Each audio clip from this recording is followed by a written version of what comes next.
자, 지난주에 였던 거 프린트볼 펴봐. 그거.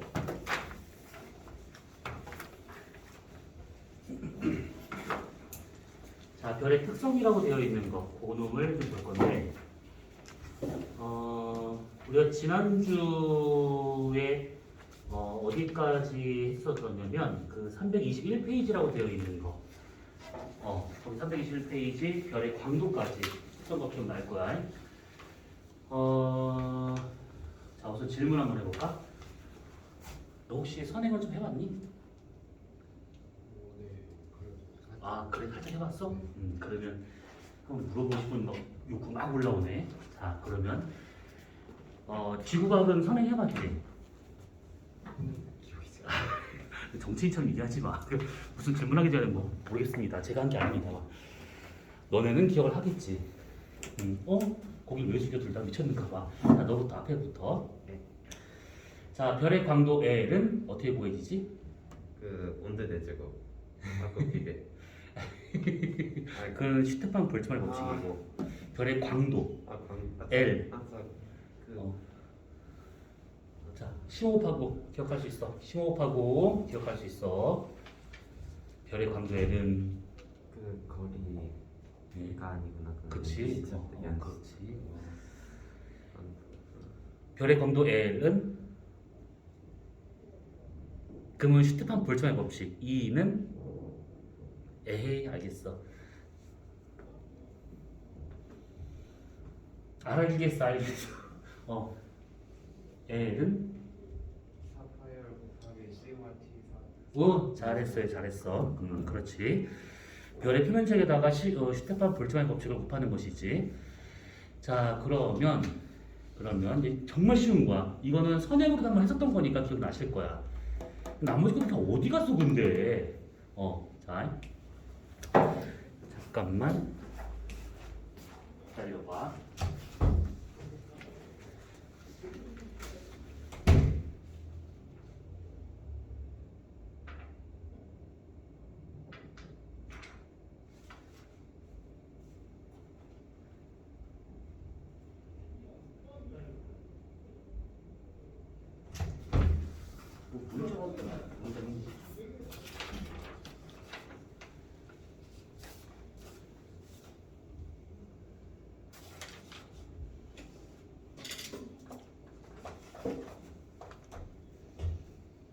너 이름 어떻게 되지? 너? 이승우. 어? 이승우. 이승훈? 원이요. 네가 승원이구나. 아, 승원이 맞고.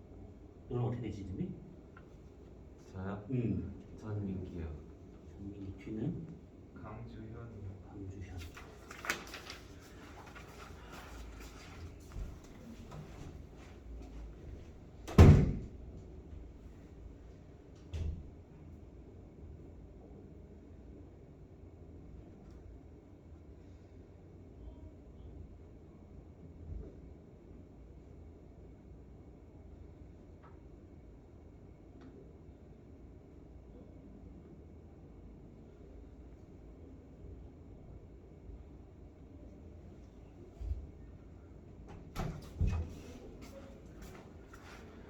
자, 그러면 그냥 질문. 쉬운 거야. 긴장하지 마. 밝기하고 거리의 관계가 있지, 별은. 아예 그치. 네. 화살이 보내. 뭘까? 거리 제곱 거리 제곱에 반비례. 반비례. 네. 그렇지. 그러면 이건 워밍업이고. 자, 그러면 거리 지수는 거리 지수 겉보기 등급 빼기 절대 등급은 그게 난 공식을 묻는 거야. 중등 과정에서는 뭐 겉절이까지 18색 안에 있냐 밖에 있냐 뭐 이걸 묻는 건데 나는 공식을 묻는 거야. 로그 로그부터 나와? 아닌가? 그 공식 중에 로그가 제일 인상 깊었구나. 그 뒤. 그 마이너스 5로그 R 더하기 다 마이너스. 플러스 5로그 R 왜 빼기? 잠깐 못 들어서. 플러스. 5로그 R에다가 5를 빼요. 잘했어. 들어본 적 있어, 이 공식? 그래. 인천이는 진사이든 간에 지금 얘기했던 공식들 나중에 계산 문제 나올 거니까 나중에 좀 잘 봐둬. 자, 그럼 우리는 각성하고 322페이지. 자, 요거 가격 써야 돼. HR도야. HR도는 중등에서도 한번 했었기 때문에 좀 스물스물 기억이 날 거야. 그런데 요거를 이제 어떻게 해석할 것인가? 이걸 잘 기억을 써야 돼. 요거는 그냥 단순히 그 별의 온도하고 그 다음에 별의 광도하고 두 가지 기준을 갖고 얘네들을 분류를 한번 해보는 거야. 이 우주에 많이 있는 이 별들을 딱 두 가지 기준만 갖고 이제 분류할 수 있는 것들인데 여기서 이 말하는 온도라고 하는 것은 그 우리가 지난번에 얘기했던 것처럼 스펙트럼형으로도 이것이 바뀔 수가 있는 것이고 오비어 파이벌 키스미 이거 있던 거 아니면 직접적으로 온도로 그냥 숫자로 주어진 경우도 있을 것이고 아니면 지난주에 썼던 것 중에서 색지수라고 했던 거 이거 기억나실 거야. 색지수 값이 크면 클수록 저온의 별이고 색지수가 작으면 작을수록 이게 고온의 별이다. 그래서 온도라는 말 대신에 스펙트럼형이나 아니면 숫자라든지 아니면 색지수 값을 해가지고 대신할 수 있는 것이고 이 광도라고 하는 것은 별의 실제 밝기를 말하고 있는 거잖아요. 그래서 이것을 절대 등급으로 이렇게 바꿔가지고 출제가 될 수 있다는 거야. 이것들. 자, 그러면 광과 온도를 갖고 얘네들 서로 좀 분리를 해봤어요. 이렇게. 자, 그랬을 때 가로축을 보통 온도로 쓰고 세로축을 보통 광도로 쓰는데 천문에서는 이 XY축을 자주 바꿔. 그렇기 때문에 보고 판단을 해봐야 돼, 이거는. 자, 어쨌든 간에 온도라고 친다고 하면 왼쪽에 있는 것일수록 고온을 말하고 있는 것이고 오른쪽에 있는 것일수록 저온을 의미하고 있는 것이야. 요거 X축이 평소 쓰는 거랑 좀 달라. 그 다음에 광도라고 하게 된다고 그러면 위쪽 올라갈수록 밝은 별을 말하고 있는 것이고 밑에 있는 것일수록 어두운 별을 의미하고 있다라고 생각하시면 돼. 자, 만약에 온도를 색지수로 바꾼다. 그러면 당연히 왼쪽에 있는 것은 마이너스의 값을 가질 것이고 오른쪽으로 가면 갈수록 색지수의 값이 커진다. 그 다음에 광도를 절대로 바꾼다 치면 위로 올라갈수록 절대 등급이 작은 것이고 밑에 있는 것이 절대 등급이 큰 거다. 이렇게 보시면 되는 것들이야. 자, 어쨌든 간에 이렇게 해서 구분을 하는데 봤더니 별이 특정 무리를 지어서 나타나더라 라고 하는 것이 발견이 돼. 그래서 어떻게 되고 있는 거냐면 첫 번째는 왼쪽 위에 있는 별부터 해가지고 오른쪽 아래까지 이렇게 무리 지어서 나타나는 하나의 별의 집단이 나오더라 라고 하는 것이 밝혀지는데 이것을 이렇게 묶어가지고 이것을 주계열성이라고 말을 하게 돼요. 근데 이 주계열성이라는 말 대신에 같은 말로 뭐라고 그러냐면 영년주계열이라고도 말을 하게 되는 것이고 같은 말이야. 이거는 문제에서 영년주계열이다 라고 나오면 그냥 주결성에 모여있는 그 집단이라고 생각하시면 되는 것들이고 그 다음에 또 하나를 봤더니만 대체로 한 여기쯤의 별들의 무리가 이렇게 나타나게 돼요. 그래서 여기 있는 이 별의 무리를 묶어가지고 이것을 적색거성이라 하고 있는 것들이고 그 다음에 여기 맨 위에서부터 여기 오른쪽까지 길게 아주 넓게 분포하고 있는 별의 집단이 이렇게 있다라고 하는 것이 밝혀지는데 이걸 다 묶어가지고 이렇게 묶어가지고 이놈을 초거성이라고 말하게 돼요. 그 다음에 또 하나는 왼쪽 아래에 여기 조금의 별들이 모여있는 구간이 있는데 이 집단을 백색외성.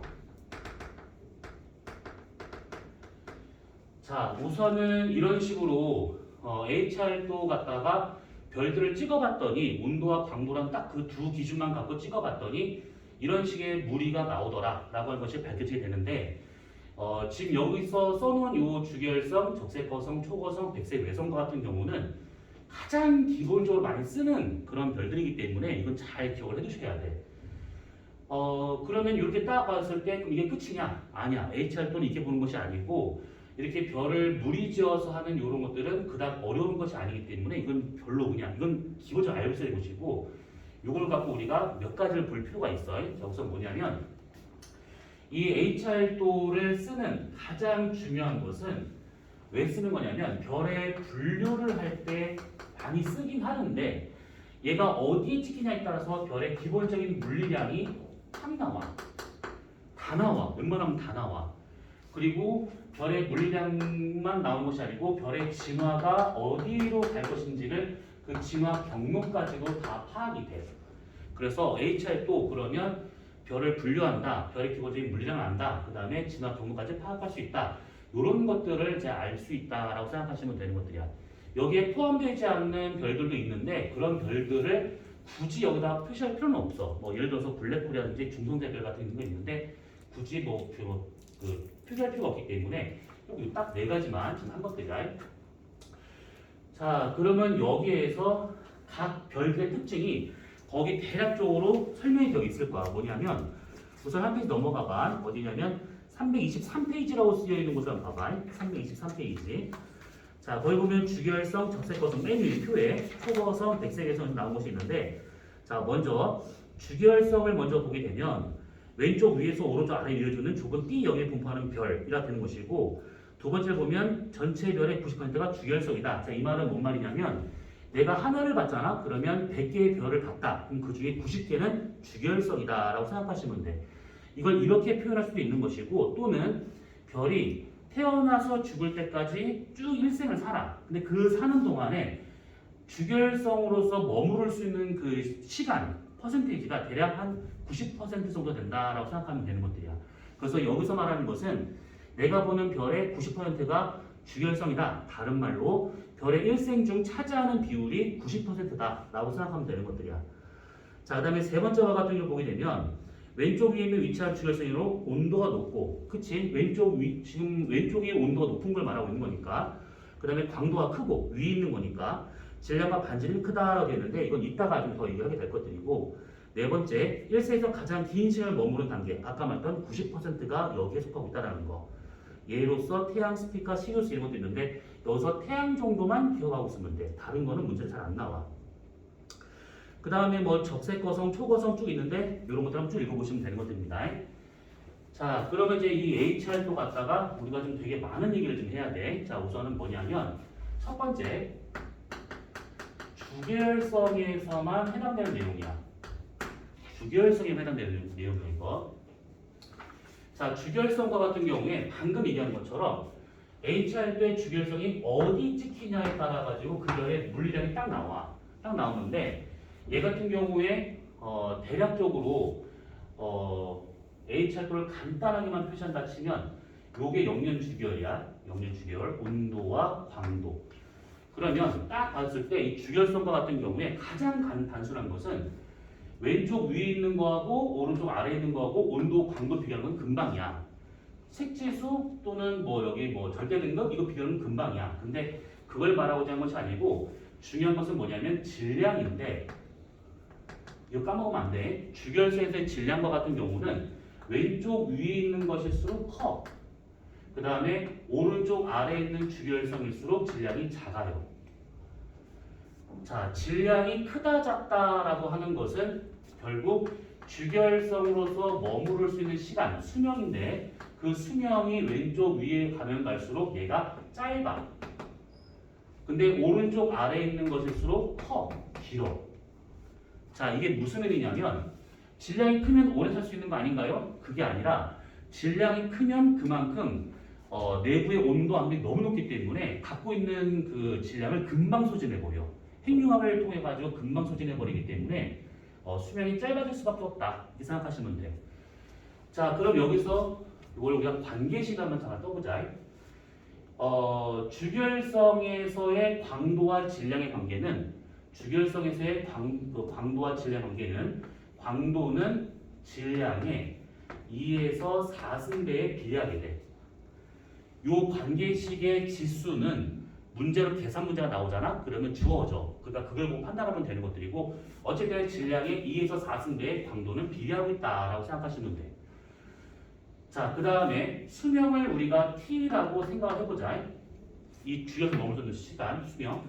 이 수명이라고 하는 것은 어떻게 구할 수 있는 거냐면 얘가 갖고 있는 전체 질량, 이 별이 갖고 있는 전체 질량을 우리가 M이라고 가정한다 치면 얘가 그 갖고 있는 질량을 단위 시간당 소비하는 에너지량으로 나누면 언제까지 얘가 쓸 수 있는가 이게 나와.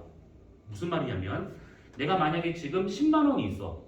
내가 하루에 10,000원씩 써. 그러면 10일 정도는 쓸 수 있다 이 얘기잖아요. 똑같이 갖고 있는 돈을 하루에 얼마씩 쓰면 얘네들이 며칠까지 쓸 수 있는 것인가, 요거를 수명을 판단할 수 있는 것인데, 그때 단위 시간당 쓰는 소비량, 그것을 광도라고 얘기하는 거예요. 광도는 에너지를 소비를 하면서 발산되는 에너지이기 때문에 요 광도라는 것이 단위 시간당 잃고 있는 에너지량이다, 이렇게 생각하시면 되는 것들이야. 자, 그러면 여기서 요거를 다르게 생각한다면 이 별의 전체의 질량은 그대로 가고 광도는 이런 관계다라고 했던 것들이잖아요. 2에서 4승배 이렇게. 그렇다면 별의 수명이라고 하는 것은 이렇게 없어질 거기 때문에 결국 1에서 3승분의 1의 반비례한다, 이렇게 생각할 수 있다는 얘기지. 결국 이 얘기는 뭐냐면 질량이 크면 클수록 금방 돌아가신다, 이 얘기야. 질량이 큰 별일수록 수명이 그만큼 짧더라, 이렇게. 이게 수명이 짧다라고 하는 것은 그만큼 진화를 아주 빠르게 한다라고 생각하시면 돼. 그래서 수명이 짧다라고 하는 것은 그만큼 같은 말로 진화 속도가 빠르기 때문에 금방 주결성으로서 끝난다, 이렇게 생각하시면 되는 것들이고, 얘가 좀 수명이 길다라고 하는 것은 같은 말로 해서 썼을 때 진화 속도가 워낙 느리다 보니까 아주 천천히 진화하다 보니 주결성으로 오래 머무를 수 있구나, 이렇게 볼 수 있다, 이 얘기야. 어때? 여기까지는 이해할 만하지? 요거 니네 계산 문제로 요거 나올 수가 있어요. 요거 특히 요거에 대한 얘기를 우리가 뒤에서 다시 한번 할 거야. 태양의 수명 계산하는 방법이 있는데 요거를 그때 다시 한번 얘기하고, 이건 기출 문제. 자, 그 다음에 두 번째, 이 H활도에 대한 아주 기본적인 물리량에 대한 것을 볼 줄 알아야 돼. 뭔 말이냐면 우리가 지금 이렇게 쓰여있는 이 H활도를 좀 간단하게만 표시 한번 해보자고. 이렇게 있어. 온도와 강도, 영년주기열. 자, 이렇게 있는 상태에서 이게 지금 온도, 강도를 좀 표시하고 있는 것들인데, 우리가 여기다가 반지름을 한번 표시해봐요. 반지름. 특히 등반지름선. 어떻게 볼 수 있는 거냐면, 예를 들어서 만약에 태양이 여기 있다고 가정해보자. 이렇게 태양이 이렇게 있는 상태에서 여기는 이 영년주기열 요 선과 비슷한 기울기로 해서 하나를 선을 딱 그어. 이렇게 비슷한 기울기로, 얘보다는 약간 완만하게. 그러면 이게 뭐가 되냐면 등반지름선이야. 등반지름선. 태양을 기준으로 해가지고 R0라 치고 얘를 기준으로 해가지고 평행한 선을 많이 그어볼 수가 있어요. 이렇게. 이게 다 등반지름선이야. 그래서 10R, 100R 뭐 이런 식으로. 그래서 반지름은 위로 올라갈수록 커진다, 밑으로 갈수록 작아진다, 이렇게 보시면 되는 것들이야. 그 다음에 또 하나는 여기 있는 이 태양을 기준으로 지나는 이 노란색 등반지름선보다 좀 더 완만하게 선 하나를 그어볼 수 있는데, 이게 뭐냐면 등밀도선. 자, 여기서 말하는 밀도는 별의 평균 밀도야. 대기 밀도가 아니라 평균 밀도야. 그래서 이것과 나란하게 평행한 선을 쭉쭉쭉 그어봐. 이렇게. 그러면 이게 다 등밀도선. 근데 밀도선과 같은 경우에는 위로 올라가서 반지름이 커지기 때문에 당연히 밀도는 위로 올라갈수록 작아지고 있더라 라고 보면 되고, 밑에 있는 별일수록 등밀도선의 크기는 커지더라, 이렇게 생각하시면 돼. 자, 그 다음에 H활도를 다시 한번 똑같이 한번 그려봤었을 때,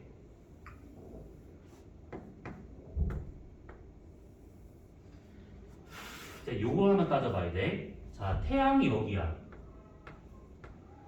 자, 태양이 졌을 때 항상 태양이 기준이다라고 생각을 해야 돼. 자, 태양을 그대로 내려서 분광형을 보자네. 그럼 태양의 분광형 뭘까? 이 점적 고요 침묵은 뭐지? 태양의 분광형. 넌 그거 다 쳐. 이거 안 배웠지? 너네들은 지난주에 있었어 이거.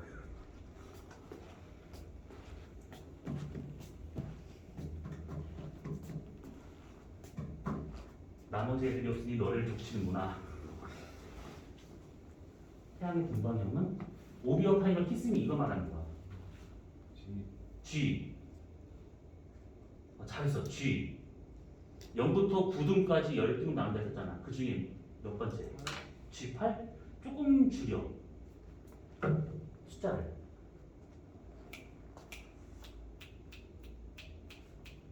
5? 조금만 더 줄여. 2. 잘했어. 이 뭐? 태양은 G2형이야. 자, 그 다음에 쭉 가서 태양의 광도를 써보자네. 그럼 얘는 지금 4.8 정도 되는데 여기서 말하는 것은 절대 등급이야. 절대 등급 바꾸자 그냥 이렇게 절대 등급인데 보기 편하게 그냥 5등급이라고 보면 돼. 5등급. 자, 그러면 5등급이다라고 딱 잡아줬었을 때 여기서 HR도에서는 5등급 차별로 어떤 별이 있는가 하면 따져볼 필요가 있는 거야. 자, 얘가 5야. 그 다음에 여기가 예를 들어서 만약에 0이다. 그 다음에 여기가 마이너스 5다. 라고 한번 가정해보고 여기가 플러스 5라고 볼 거야. 그러면 이때 요걸 쭉 가. 쭉 가. 그러면 여기서 만나는 별이 있어. 주결성 중에서. 요게 A형인 별이야. A형의 표면 온도는 몇 도, 몇 켈빈?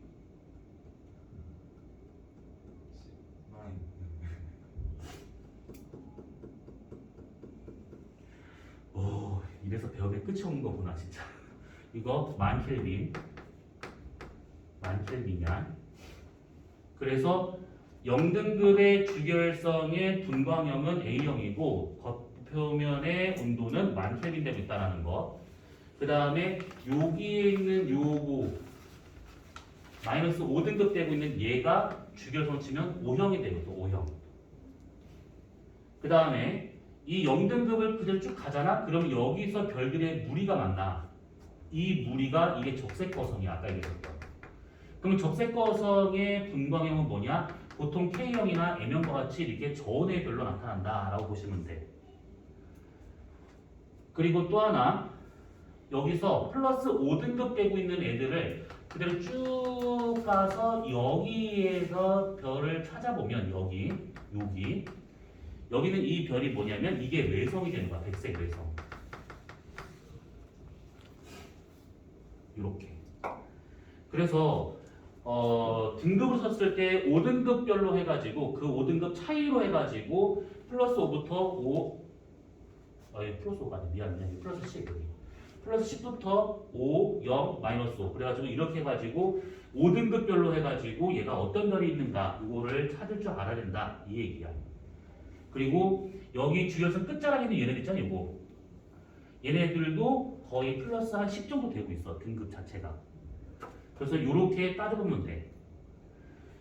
자, 그 다음에 또 하나는 뭐냐면 요게 있는데 초고성과 같은 경우가 지금 보면 이게 맨 위에 분포를 쭉 하고 있어요.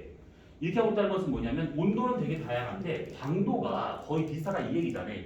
광도가 똑같은 상태에서 온도만 달라. 그럼 우리가 지난주에 썼던 생각해보면 별의 광도라고 하는 것은 반지름 제곱과 온도 4승에 비례한다 라고 했던 것들.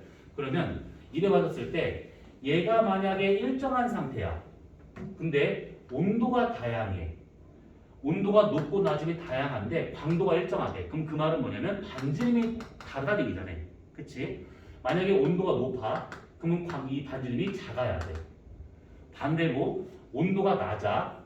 그러면 광도 얘랑 일정하려면 반지름이 커야 돼. 이렇게. 그래서 이 광도가 일정한 상태에서 온도가 다양하다라고 하게 되면 결국 반지름이 다르다라고 볼 수가 있는 거라서 여기는 이 초고성을 표시 한번 해보자네. 그러면 여기는 초고성은 반지름이 작아. 요만해. 근데 일로 가면 갈수록 반지름이 점점 커지는 거야. 이렇게. 그래서 똑같은 초고성이라 하더라도 고온의 초고성과 저온의 초고성이 있다. 그럼 반지름은 저온일수록 더 크다. 이렇게 구할 수 있다는 얘기지. 똑같은 초고성이 하더라도.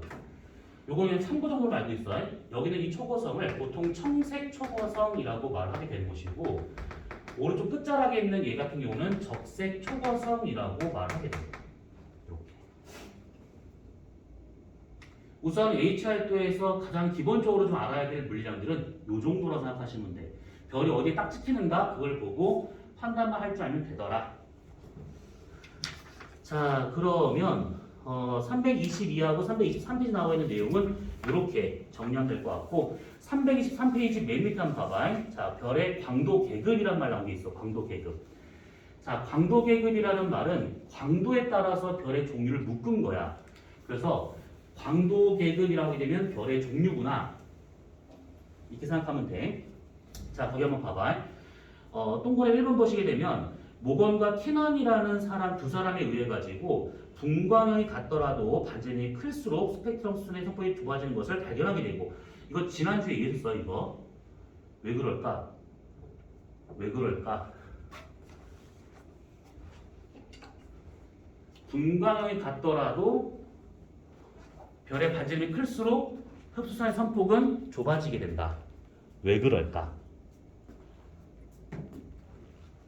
그 주변에 그 대기층이 그게 좀 두꺼워져가지고 두꺼워져가지고 그 좀 더 그 잃는 그게 많아지는 거 아니에요? 잃는 그게 더 많아진다. 네. 역시 이과생이야. 말 못하는.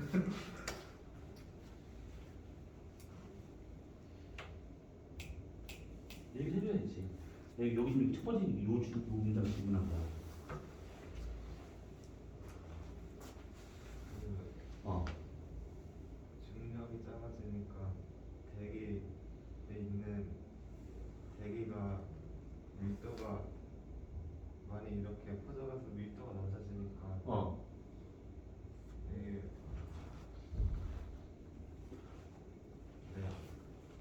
잘 왔어. 그런데 다 왔어. 그래서 대기 밀도가 작아졌어. 그래서 선폭이 좁아져. 선폭이 좋아진다. 너 뛰는 느낌이 있는데 대기 밀도가 작아지게 되면 그만큼 그 흡수할 수 있는 애들의 단위 부피당 있는 입자수가 적어지는 거잖아. 그러면 별 표면에서 올라오는 스펙트럼 에너지 같은 거를 먹을 수 있는 애들이 적어져. 그러면 당연히 선폭이 좁아지더라. 이 얘기지.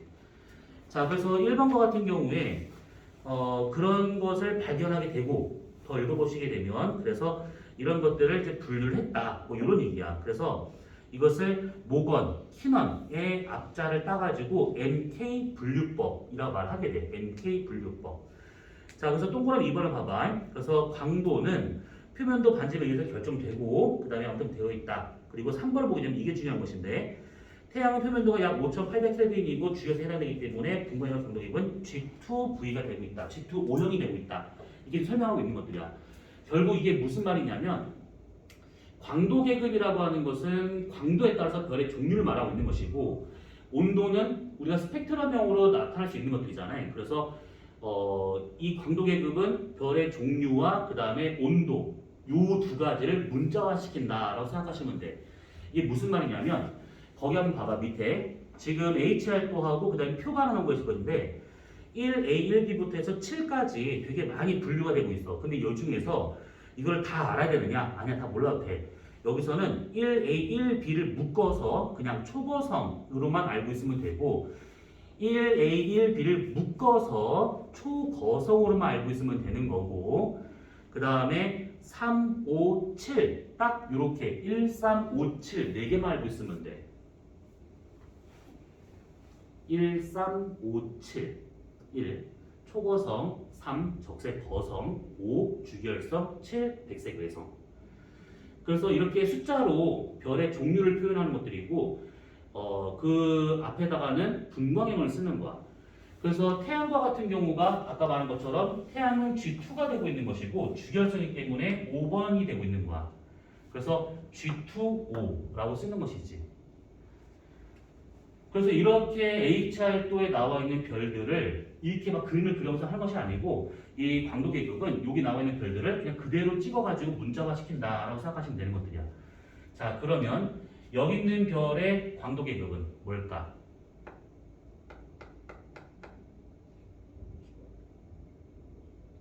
여기서 뭐 G 0, 1, 2, 3, 4, 5, 6, 7, 8, 9 이게 다 그 뒤는 숫자 다 빼버리고 앞에 있는 분광형만 딱 찾았을 때 얘는 뭐라 쓰면 좋을까?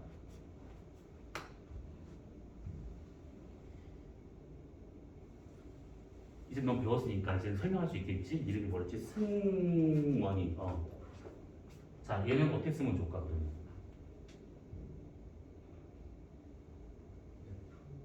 F? 갑자기?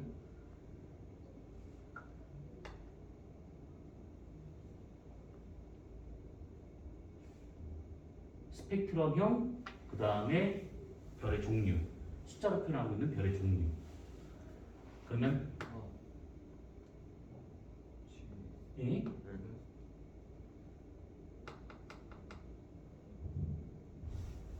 응, 괜찮아. A, A 제로 치자. 그 다음에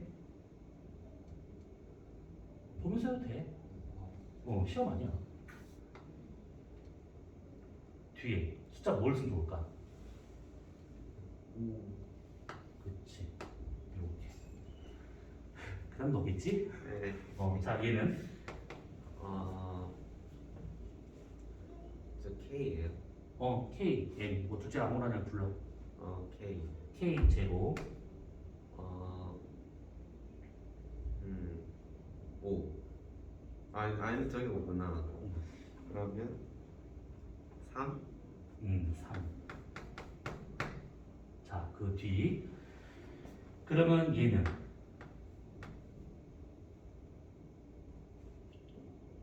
A7 어? A7 A 7 A7? 네. 그래. 이 맘대로 다 치고. 아니 A 다음에 7 A07. 이렇게? 맞아. 그러면 여기서 요 놈은 맨 끝에 있는 애야. 5 제로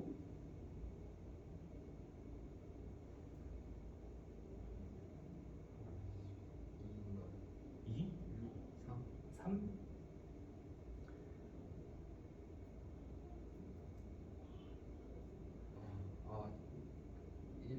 1 이게 1A가 될 수 있고 1B도 될 수 있는 것인데 그냥 막 쓰는 거 우선은 아까 말한 것처럼 1A와 1B는 그냥 묶어서 1이라고 그냥 보는 것들이고 그럼 여기 있는 애 같은 경우는 지금 뭐 M형이다 그러면 M0에다가 1 이렇게 쓰는 것들이야. 그래서 H알도에 나타나는 별들을 문자화시켜서 이런 식으로 표현하는 것을 광도계급 또는 MK 분류법이라고 말하고 있다는 거야. 그럼 문제에서 어떻게 나올 수 있는 것들이냐면 이렇게만 나왔어. 이게 별 A래. 이게 뭐 별 B래. 그러면 A, B를 갖고 별의 별을 다 물어보는 거야. 다 물어보는 거야. 그러면 저거 내가 H알도에서 어디 찍히는지를 알아야 뭐 그 다음 걸 하든 할 수 있다 이 얘기야. 그래서 어떻게 표현되고 있는가 그런 것들 잘 따져보시면 되는 것들이야 이거는. 자 그러면 여기까지 됐고 324페이지 보자. 자 H알도를 이해가 됐으면 이제 요거를 이제 써먹는 거는 어디다 써먹냐. 거기 324페이지 보면 별의 이제 탄생과 진화라고 나온 것이 있어. 이거 내용 그렇게 많아. 그래서 미리 얘기해 두는데 저렇게 그렇게 많을까 이거. 자 우선은 요 놈을 싹 다 지우고 차분하게 보도록 하자.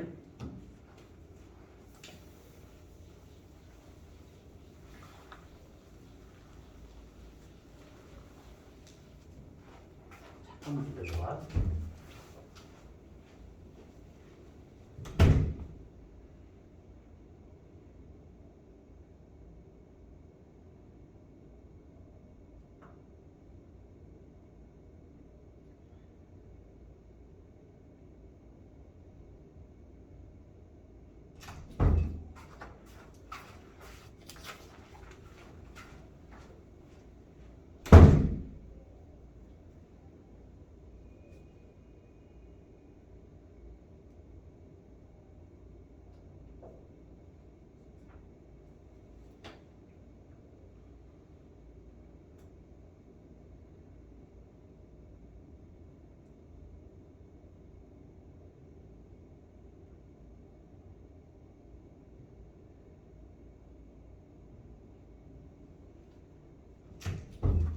죄송한데 전화하는 지금?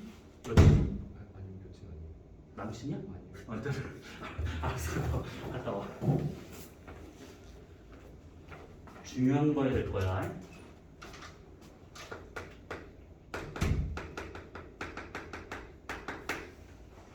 자, 별 진화.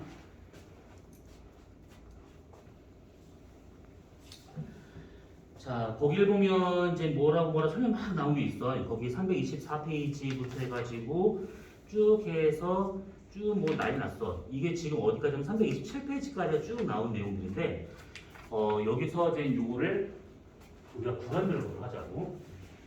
자, 우선은 이 별과 같은 경우에는 크게 세 개로 나오죠. 세 단계로. 그래서 얘가 처음 태어나서 죽을 때까지 크게 세 개의 단계로 구분이 되는데, 가장 중요한 것은 중간에 있는 주결 단계야.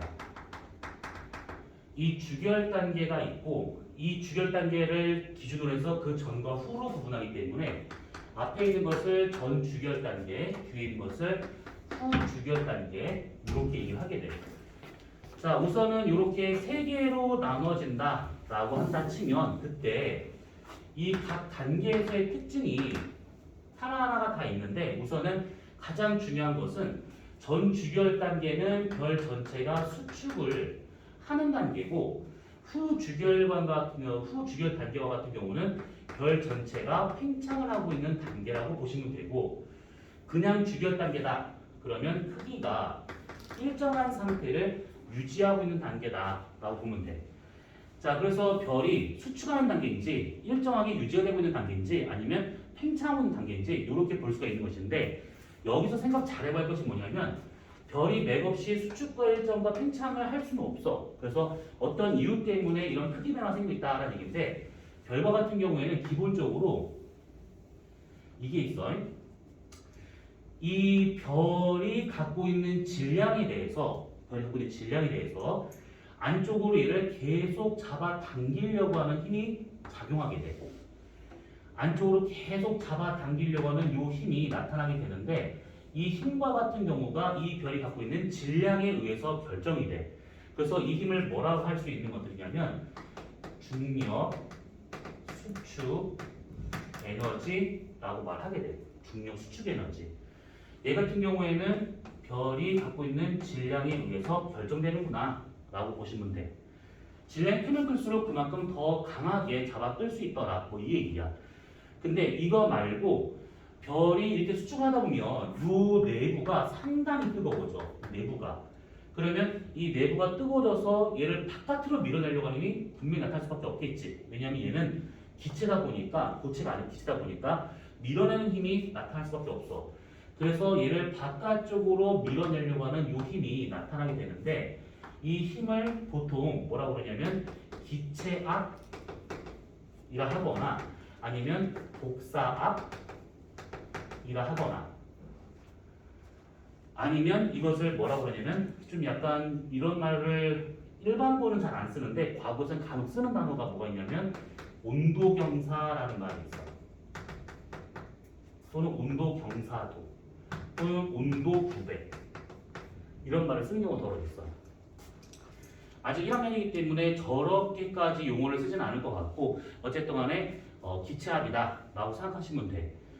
자, 그러면 이게 안에서 바깥으로 밀어내고 있는 저 힘은 기체압이니까 당연히 내부 온도가 얼마에 따라 달라지겠지. 그래서 얘 같은 경우는 이 별의 내부 온도가 얼마냐에 따라서 달라지는 힘이구나 라고 생각하시면 돼.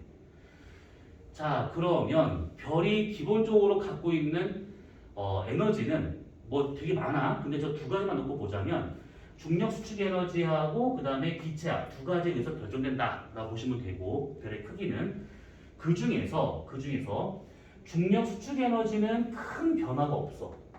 왜냐하면 별이 기본적으로 갖고 있는 질량에 큰 변화가 안 생기거든. 그래서 얘와 같은 경우는 거의 변화가 없다라고 생각하면 돼. 별이 태어나서 죽을 때까지 저 힘은 거의 일정하구나 라고 생각하시면 되는 것들이고, 대신에 여기서 달라진 건 뭐냐면 이 내부 온도가 단계별로 달라. 단계별로.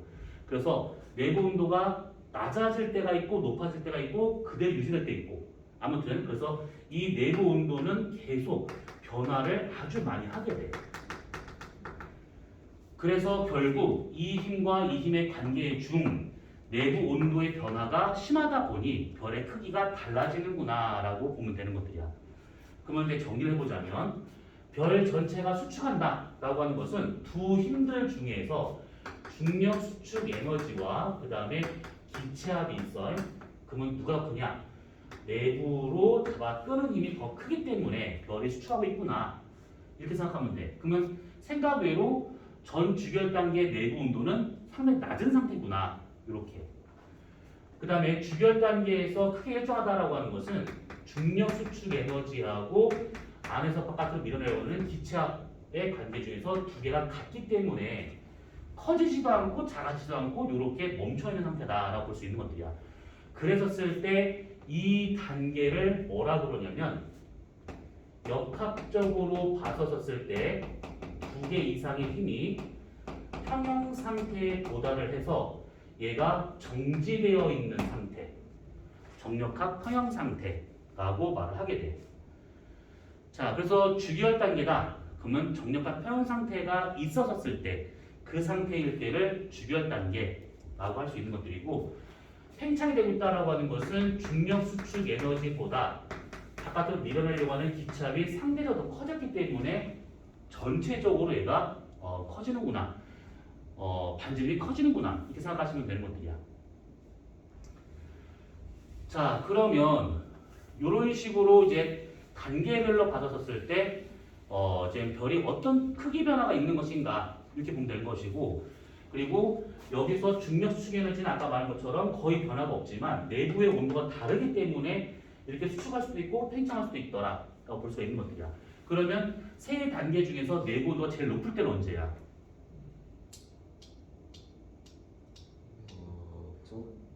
이때이지. 그치? 왜냐면 기체압이 제일 클 때야. 이때가 온도가 제일 높아. 내부 온도가. 자, 그래서 이런 식으로 되고 있는 단계를 우리가 이제 전 주결 단계, 주결 단계, 후 주결 단계 이렇게 이제 구분하더라 이 얘기입니다. 자, 그러면 거기 324페이지에 나와 있는 전 주결 단계부터 하나하나 보도록 하자. 첫 번째.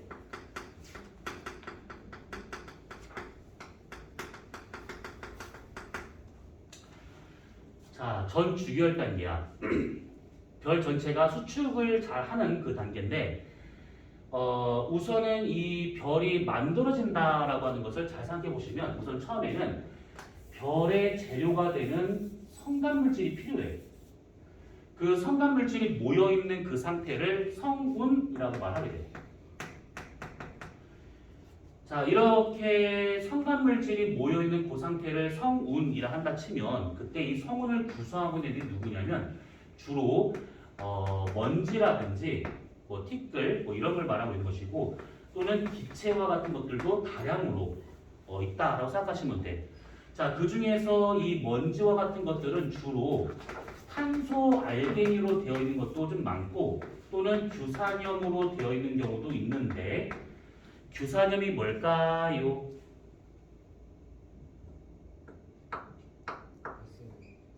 SiO2. 그래, SiO2로 치자. 엄밀히 말하면 SiO4가 되고 있는 것인데, 그건 나중에 광물 시간에 더 보기로 하고. 아무튼 그래서 이렇게 되어 있는 그냥 뭐 암석 부스러기 뭐 이런 것들이라고 생각하시면 되고, 기체와 같은 것들은 주로 수소라든지 헬륨과 같은 이런 것들이 주된 거다라고 보면 돼. 물론 이거 외에도 많은데 그런 것들을 우리가 따져볼 건 아니고 우선은 뭐 요 정도만 있으면 돼. 자, 그러면 이렇게 있는 상태에서 성운이 이런 것들을 갖고 어느 정도의 질량을 갖고 있어. 그렇기 때문에 안쪽으로 얘를 잡아 당기려고 하는 중력 수축 에너지가 나타나게 될 것이고, 그러면 이 중력 수축 에너지에 의해 가지고 얘들이 서로 이렇게 뭉치는데, 그때 뭉칠수록 요 가운데의 온도는 계속 올라갈 수밖에 없어. 그래서 얘네들 바깥쪽으로 밀어내려고 하는 기체압이 점점 커지는 거야. 그런데 중력 수축 에너지보다 기체압이 작아야 원활하게 얘가 수축을 해가지고 별이 될 수 있구나라는 얘기지. 자, 그러려면 적어도 중력 수축 에너지는 커야 됩니다. 그래서 별이 이 성운이 갖고 있는 이 기본적인 질량이 커야 돼. 고밀도의 성운일 때 가능한 것이고, 얘가 꽉 뭉쳤는데 내부 온도가 많이 안 올라가. 성운 전체가 저온일 때, 기차가 작아져야겠지. 그래서 별이 만들어지기 위한 가장 기본적인 조건은 고밀도의 저온 성운일 때 그때 잘 만들어지게 돼. 요거 고밀도 저온의 성운에서 별이 잘 만들어진다 이렇게 생각하면 되거든요. 이거는 이 성운에 대한 것은 나중에 좀 시간이 더 되면 얘기를 할 것인데 어쨌든 간에 이 두 가지를 합쳐서 볼 수 있을 수 있는 그런 대표적인 예가 뭐가 있냐면 암흑성운이 이런 경우야. 암흑성운. 이거 예전에 한번 선행 시간에 한번 얘기했었는데 암흑성운의 대표적인 예가 뭐가 있을까? 말머리 성운. 이런 것들이 되겠지. 자, 그래서 이렇게 고밀도의 저온의 성운이 수축을 통해 가지고 저것이 단단하게 뭉친다. 그러면 요놈이 쭉 가가지고 요만한 별이 돼. 사실은 얘보다 훨씬 더 작아지는 것인데 그러려면 이게 너무 좀 잘 안 보이니까 크게 그린 거야. 그래서 이렇게 되는 요 단계를 원시성이라고 말할 수 있는 것이지. 자, 이때는 이 성운 단계는 H할 때 표시를 못해. 그런데 원시성부터는 H할 때 표시할 수가 있어요. 그래서 이 원시성이 지나고 난 다음에 더 작은 별이 되는 주결성으로 가더라라는 거. 그러면 전 주결 단계는 어디까지예요? 여기까지죠. 주결 단계가 되기 전까지 여기까지를 전 주결 단계라고 할 수 있다는 거야. 자, 그러면 주결성이 되었다라고 하는 것은 이제 기준이 필요한 것인데 요건 두 가지 기준을 만족을 해야 돼. 하나는 뭐냐면 아까 저서 있었던 정역학 평형 상태라고 하는 요 좀 안정적인 상태에 도달을 했었을 때. 그 다음에 두 번째와 같은 경우는 이 전까지는 얘네들이 스스로 빛을 못 내. 근데 주결성으로 들어가게 된다면 그때부터 스스로 빛을 만들 수가 있어. 에너지를 생산할 수 있어. 뭐냐면 수소 핵융합을 하는가 못 하는가. 그래서 수소 핵융합을 하기 전, 정력적 평형 상태에 도달하기 전 그 단계를 전 주결 단계다라고 할 수 있는 것들이지. 어때요? 여기까지는 그냥 무난하지? 뭐 내용은 좀 많은 것처럼 보이는데 나중에 문제 풀다 보면 계속 비슷한 얘기가 나올 거야. 계속. 그러면 공부하고 싶지 않아도 머릿속에 들어가 있을 거야. 자, 그러면 요 놈을 우리가 H할 때 한번 표시 한번 해보자. 거기 지금 324페이지 위에 지금 표 박스 안에 들어가 있을 거니까 그거 한번 참고를 해봐. 자, H활도가 요렇게 있었어요. 온도와 강도가 있고 영연주결이 있어. 자, 원시성은 이 H활도 상에서 여기에는 존재하지 않아. 이 영연주결의 왼쪽 아래에는 존재하지 않아. 그게 무슨 말이냐면 고온이면서 어두운 별 그런 별은 없어. 고온이면서 어두운 별 그런 별은 좀 다음에 이야기했지만 뭐 백색 외성이라든지 아니면 블랙홀과 같은 그런 거가 아닌 이상은 이제 존재하지 않는다라고 보시면 되고 원시성은 여기에만 존재한다라고 보면 돼.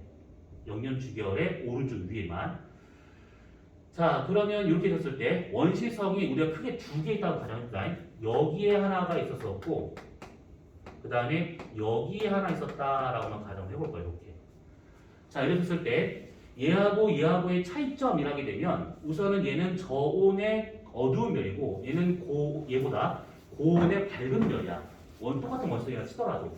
그럼 그때 여기에 있다라는 것은 그만큼 이 별이 갖고 있는 원시성 얘를 말하는 것이고 원시성이 갖고 있는 질량 자체가 큰 걸 말하고 있는 것이고 여기 있다는 것은 그 질량 자체가 작기 때문에 여기 있다라고 보면 돼.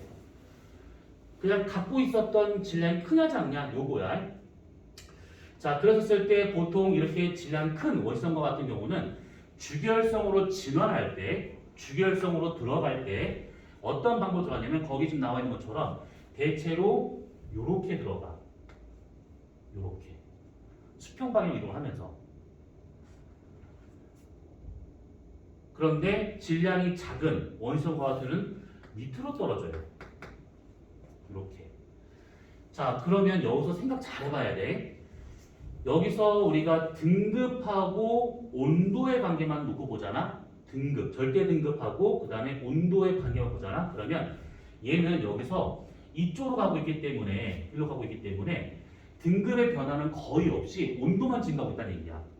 그러면 자, 등급, 절대 등급, 광도는 거의 일정인데 얘가 온도는 증가하고 있대. 그러면 반지름은 감소. 감소를 해야겠지. 그래야 얘가 일정한 상태가 될 수 있다는 얘기지. 그러면 질량 작은 원시성과 같은 경우에는 여기서 가고 있어. 그 광도가 감소하고 있다는 얘기지. 그렇다면 온도는 일정한 상태야. 거의 비슷한 상태로 떨어지거든 이렇게. 그럼 반지름은 증가. 에이? 아니. 감소. 네. 그치. 얘가 일정한 상태니까 얘가 감소하면서 얘가 감소하더라. 이렇게 볼 수 있는 것들이야. 어때요? 이해됐지? 자, 근데 거기 한번 자세히 한번 봐봐. 그 진화 공간 좀 내가 덜렁 2개만 그렸는데 거기 한번 자세히 보시면 어떻게 되어 있냐면 H활도의 진화 경로가 이렇게 되어 있을 거야. 하나는 이렇게, 하나는 이렇게, 하나는 이렇게. 이런 식으로 나오게 돼. 얘처럼 이렇게 깔끔하게 딱 가는 것이 아니고 살짝 밑으로 떨어졌다가 이렇게 가고 있다라는 거야. 그랬었을 때 이 별이 여기서 살짝 떨어지면서 이렇게 가고 있는데 그때 여기다가 눈에 보이지 않는 점선 하나를 이렇게 그려볼 수 있어요. 이렇게. 마찬가지로 여기 두 번째는 이 별의 이 떨어진 이 경로 바로 오른쪽에다가 이렇게 눈에 보이지 않는 점선을 그려볼 수 있고 점선 경로를 이렇게 그려볼 수 있어요.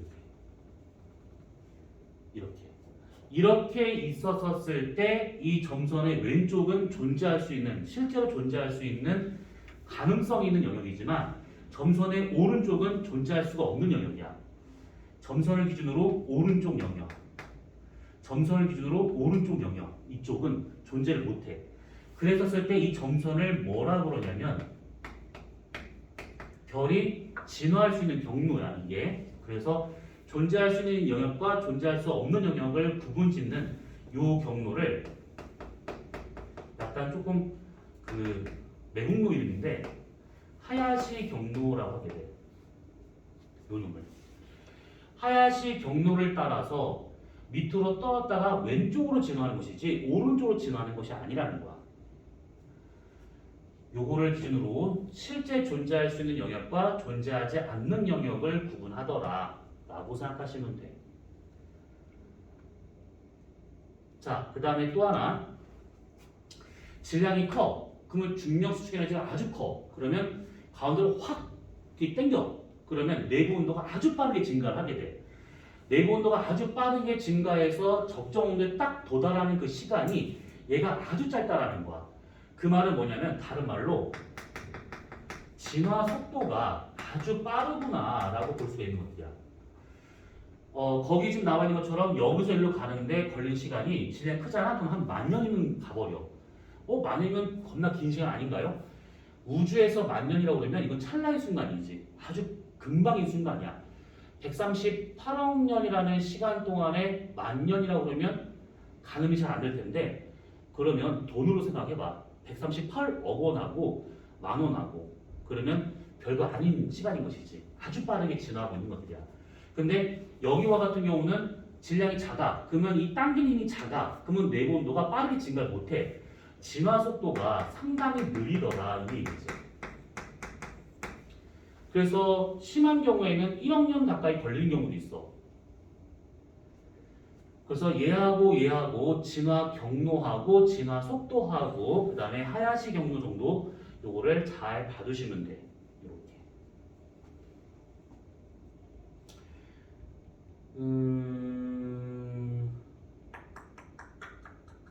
뭐 다 얘기할 건 아니니까 나중에 시험 대비에 좀 들어가게 되면 좀 더 자세히 좀 보도록 하자. 자, 그래서 우선은 그 전 주결 단계에서 우리가 좀 알아둬야 될 내용들은 요렇게까지. 질문. 그래 그럼 내가 질문을 아니야 이따가 자, 그 다음에 하나 공지 그 카카오톡 있잖아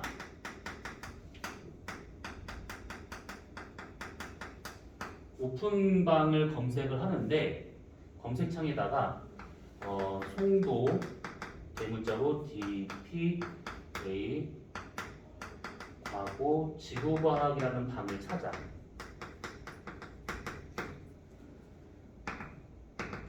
그래서 들어와 이 방으로. 무슨 일이 있거나 영상을 올리거나 아니면 오늘처럼 이렇게 결석할 일이 생긴다거나 그러면 미리미리 여기다가 선생님 저 오늘 아파서 못 갈 것 같아요 죽을 것 같아요 그러면 와서 죽어 뭐 아무튼 그래서 요거 대부분의 공지사항 다 이거 올 거니까 요거 들어오시면 돼요.